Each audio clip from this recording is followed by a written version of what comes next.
Good afternoon and welcome to Fergie's Fab Shop.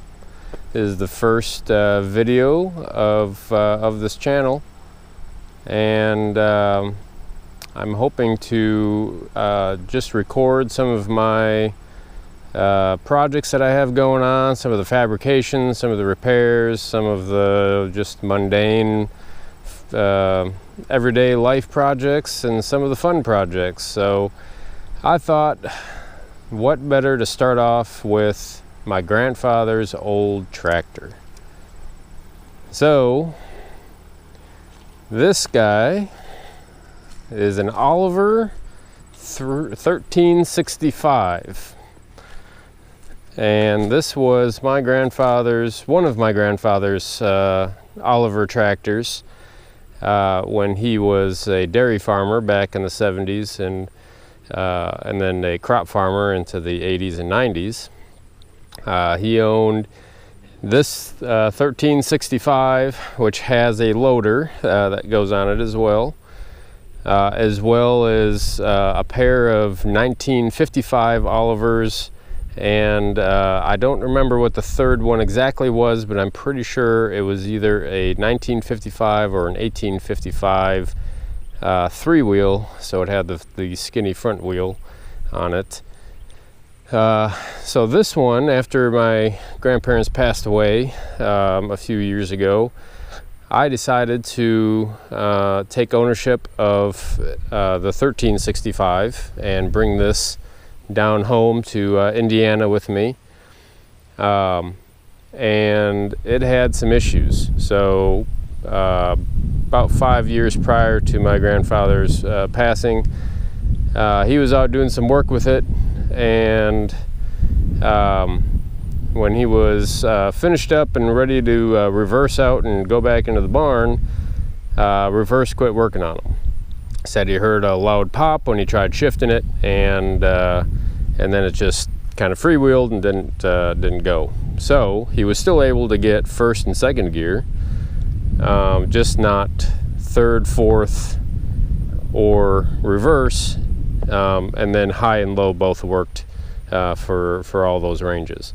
So when I brought this home, I took the transmission cover off and I looked inside, and I'll put a picture up for you guys. There is a broken rod in there that the shifting fork for gears 3 and 4 and then reverse, which is integrated into that, the shifting rod had broken off. So there is a shifting dog that sits on that rod and is drilled and pinned into place, and right where they drilled and pinned, it decided to finally give up the ghost after about 30 years of good work. So it's easy enough to get the part, and actually we could probably manufacture the part on the lathe if we had to, but I was able to just buy one. It's a shaft about 7 or 8 inches long. I believe it's a 1/2 inch diameter, but to get in there we have to actually split the tractor apart, and then the shaft sits in the housing here and actually comes out, I believe, the back or the front. I can't remember, one of the two. So you have to split the back half of the tractor off to be able to get to it. So we are actually going to probably take the whole transmission out, take a look at it, get all the gears out, and make sure they're good. But now that I think about it, now I'm looking at it, I might be able to just take the tractor off from this part back.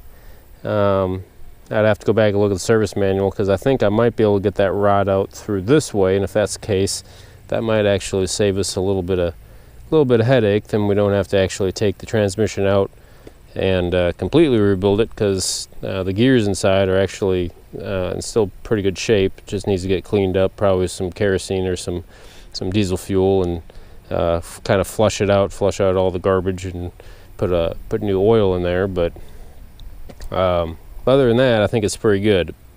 But the only thing that may stop us from doing that is I might want to put a whole new clutch in this, because I'm sure it's probably been a while since it's had a clutch replaced in it, if it ever has had a clutch replaced. So so that's that.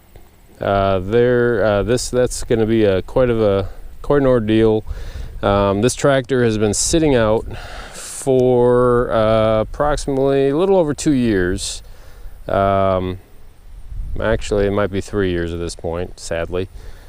So it's been sitting out here in the elements. I did try the battery, or try cranking it the other day. I think the battery probably needs to get replaced.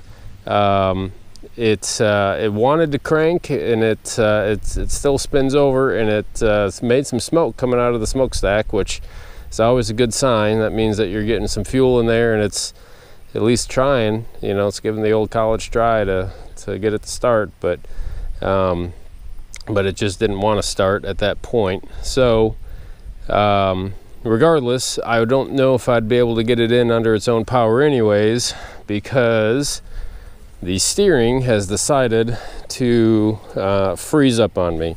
Now, this isn't a new problem. This happened. I knew about this when we were going to pick it up from Wisconsin and bring it back to Indiana, and it has gotten worse since then.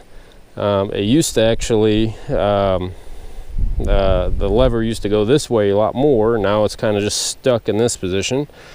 So I probably, the first thing I'll do here is try to take off this, the steering column and the steering box, which is held on here by these 4 bolts. And I'm going to see if I can access that with just not having to take off all the sheet metal, and definitely not take out the diesel tank. But it may be that I have to take all that free, and that'll be a sad day if I have to do that. But the parts are available. You could find a new steering shaft with the worm gear on it, and you can find I can't remember what the shaft here is called, but they do manufacture those still. They have them in stock, so I can get new material there if needed to fix it. It's just being able to get it off and work on it. Excuse me. Now, I don't know if I want to try to get the steering correct and then try to drive it into the shop under its own power, or if I just want to just simply pull it into the shop.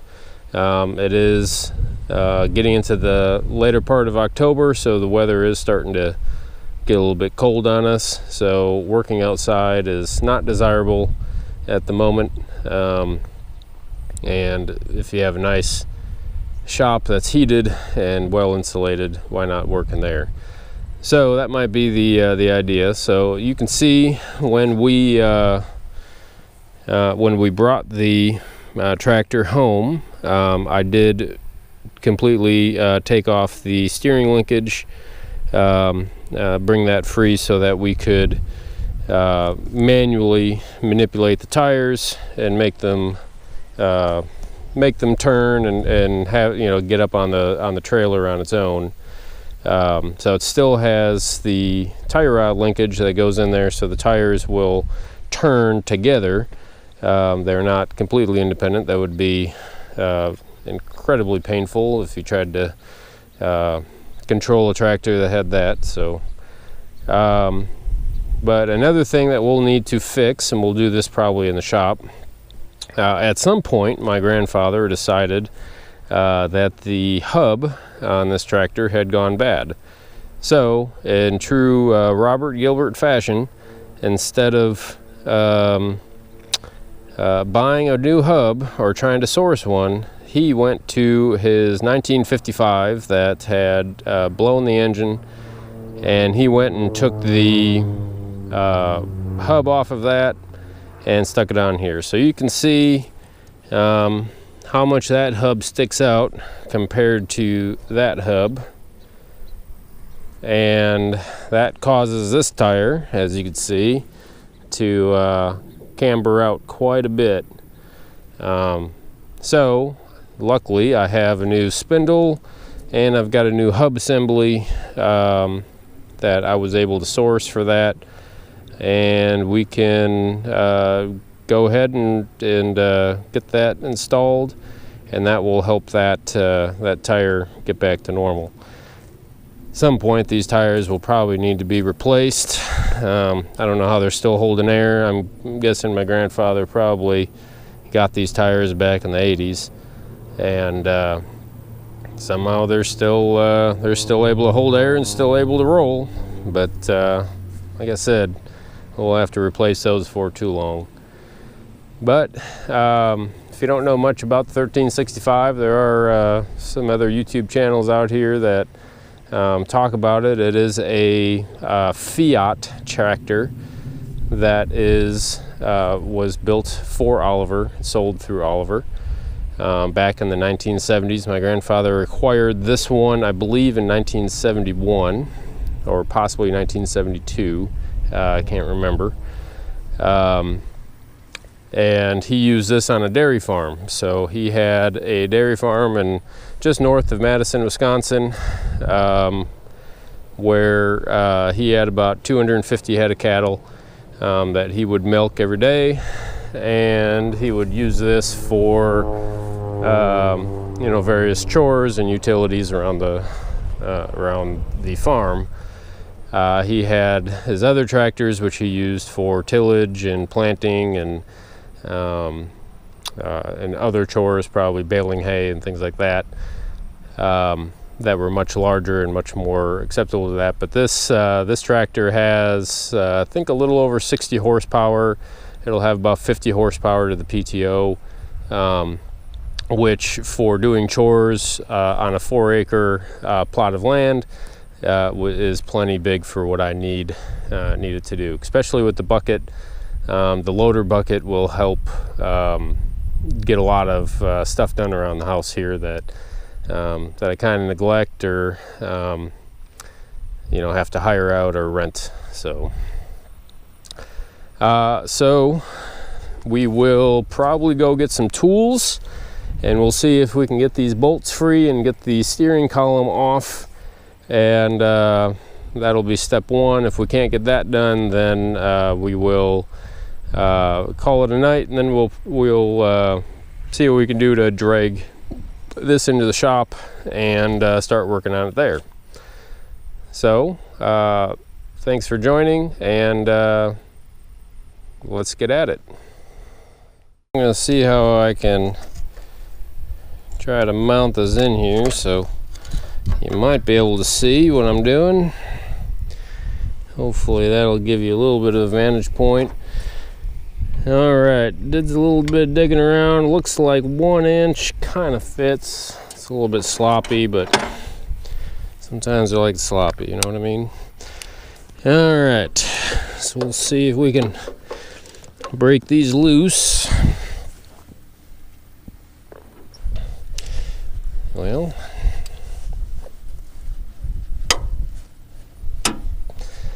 there goes one.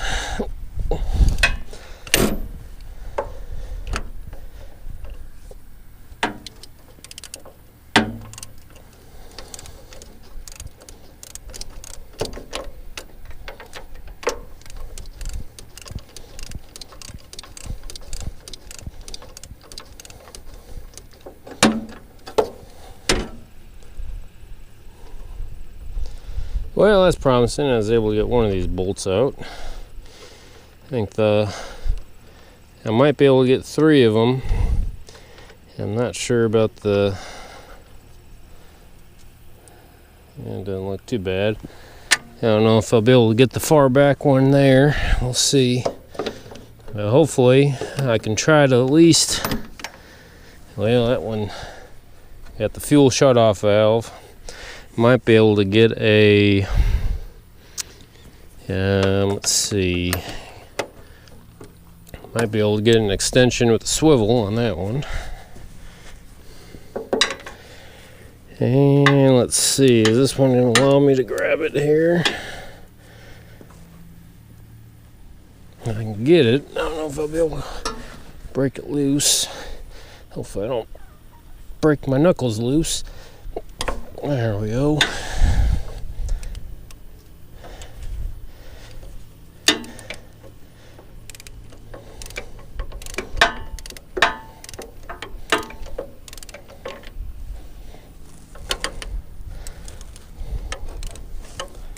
Oop.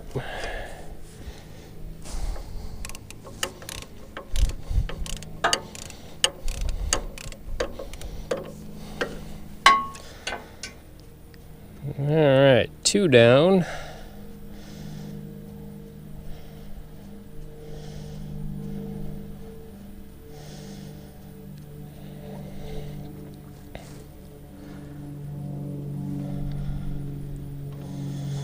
We have a lot of airplanes flying over. Hopefully that won't bother the camera too much. They're picking a heck of a day to come crop dust, which I'm surprised there's still crop dusting this late in the season, but there's still some corn in the field that they haven't taken out yet, so they may have found something on there that they're concerned about. Alright, well, I'm not going to be able to get my socket in there, which is concerning, so we may have to find an alternate method, and if that doesn't work, we may just have to take out that fuel tank, which does not excite me one bit. Alrighty, well, let me see if I can get some other tools, and we'll be back in a bit. Okay, let's see, I got a wrench. I got a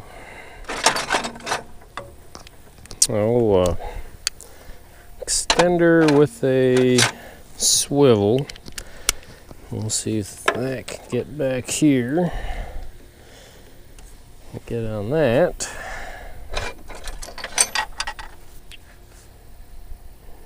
And if it can't, may have to get a longer extension.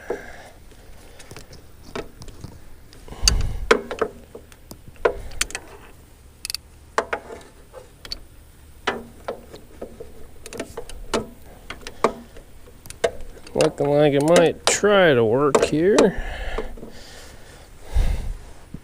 Let's see if we can do this without breaking something, including ourselves, which is always important.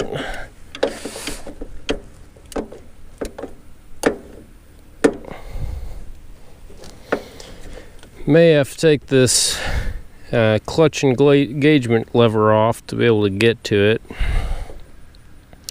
which might be a good idea. We'll see.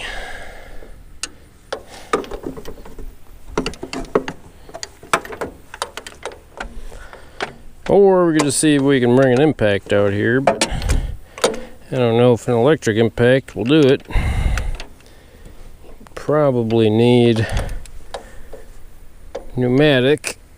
I don't think I got enough air hose to bring all the way out here. We're about maybe 200 feet from the shop. All right, almost broke my knuckle there. Oh, I did take some skin off. Okay.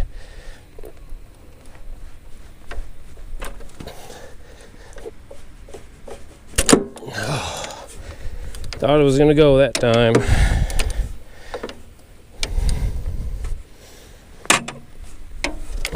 Well, it's still not wanting to come. I don't think I can get a wrench on there. Well, I can get a wrench on there, I just can't go anywhere with it. Okay, well, fortunately, I think if this lever is out of the way, we'd be able to get to it just fine. So, let's go and See what it'll take to get that off. There's probably a clip back here. And it feels like a clip. There's a captive washer back there. So we probably need I don't think I got a screwdriver here. I need some sort of a screwdriver or something to drive that clip off. I'll probably get my snap ring pliers. It doesn't feel like a snap ring, but we'll see what we can get. All right, well, we'll be back in here in just a little bit. All right, well, I found a screwdriver, and while I was there, I said, you know what would be good is to grab a flashlight, and I didn't. Let's see if I can, maybe I can use my phone.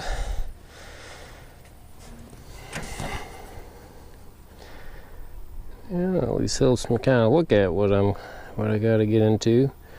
I did put a nice pair of gloves on, so I do hurt myself. It's not too bad. All right, let's see if I can put you there. Let's see if we can get that.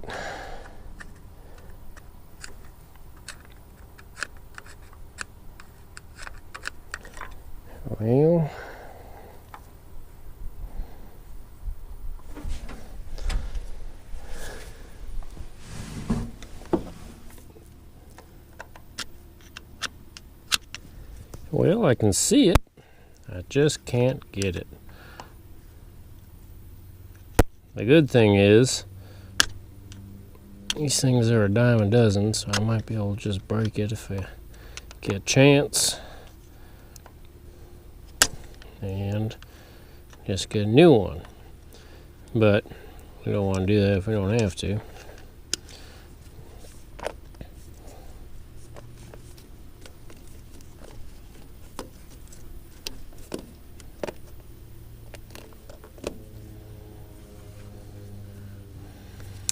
Well,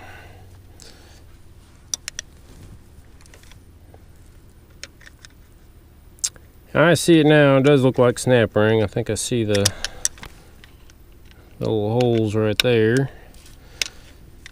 So I will go get a snap ring pliers then. That'll make that a lot easier. Alright, well, let's give this another try.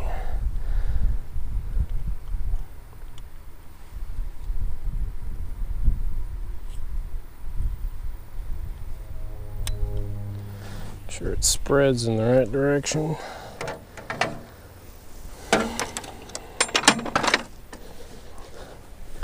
All right.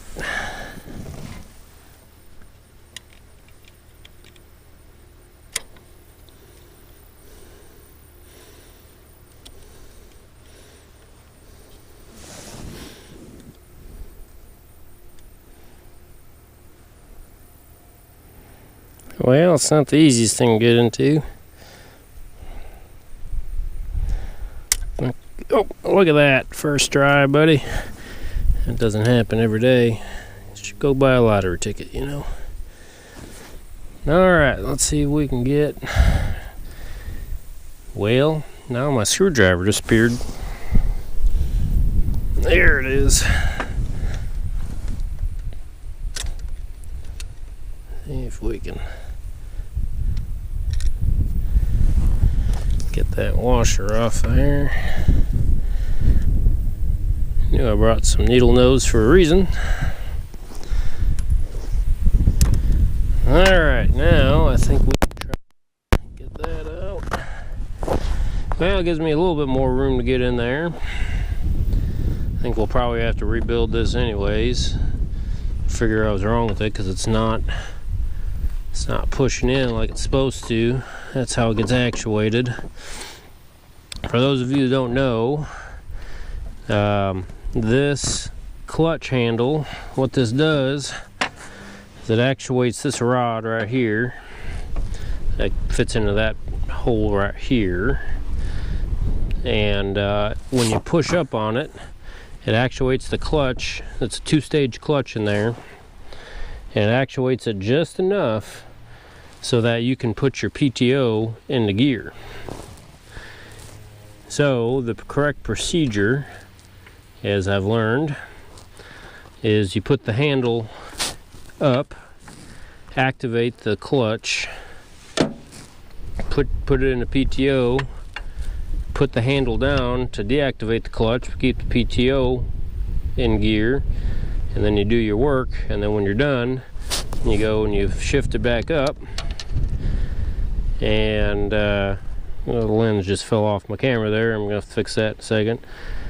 And then you put it back down, deactivate your clutch, put it back up, and you go on, with whatever else you're doing, or you quit for the day or whatever. And the problem is that a lot of farmers back in the 70s, they decided that instead of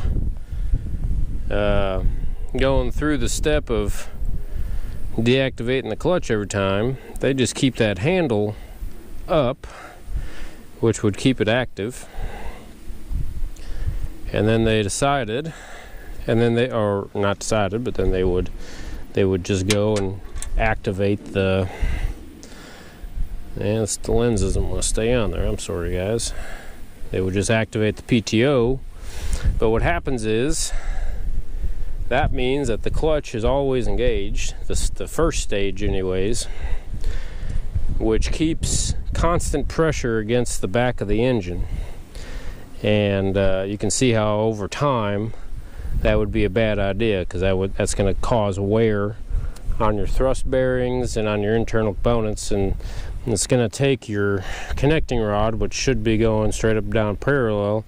Eventually it's going to kind of push it just out of parallel a little bit, and when that happens, well, you get catastrophic failures and no good fun times ahead. So that was usually the death blow for a lot of these tractors, why they ended up in the scrap heap.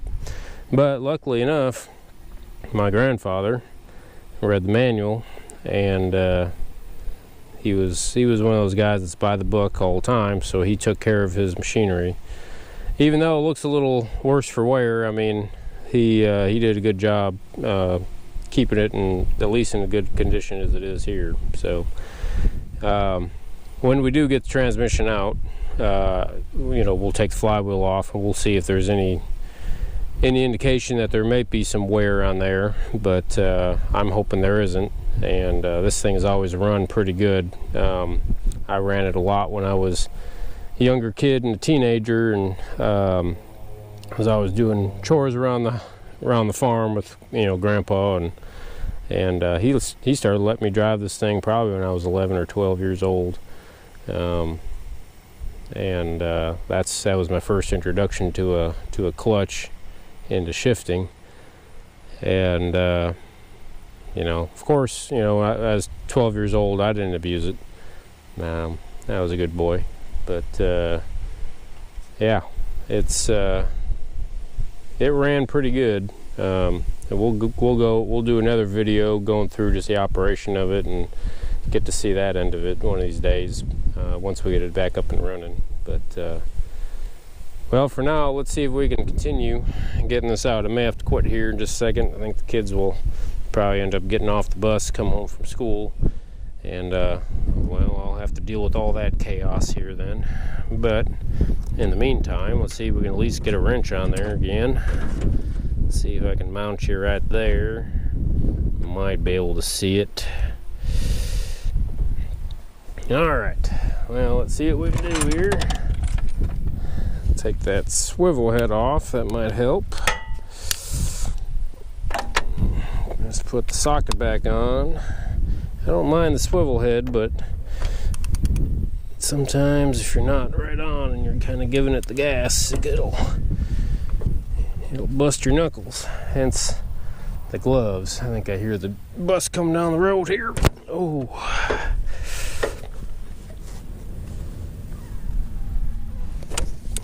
There. Might have got it. I don't think so.